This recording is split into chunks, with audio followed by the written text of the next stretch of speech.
எப்படி தம்பி எட்ட அண்ணா டபுள் சைடை போட்டு பின்னாடி யூ வச்சு கீழே ஜீரோ போட்டு புறத்துல ஒரு கோடை போட்டிருக்கேண்ணே. அப்படியா?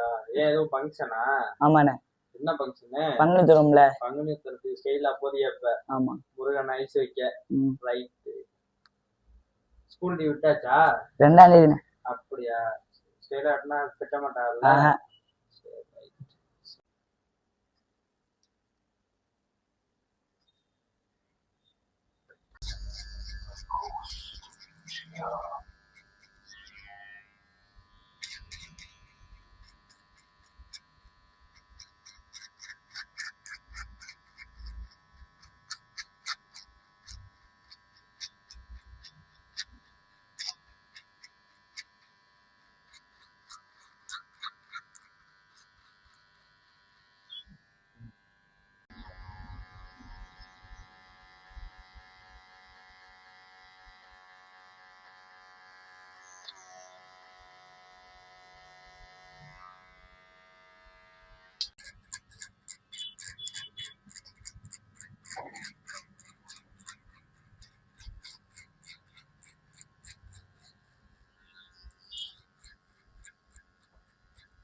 அண்ணன் கடைக்கு வாங்க, மனமை வெட்டிட்டு போங்க.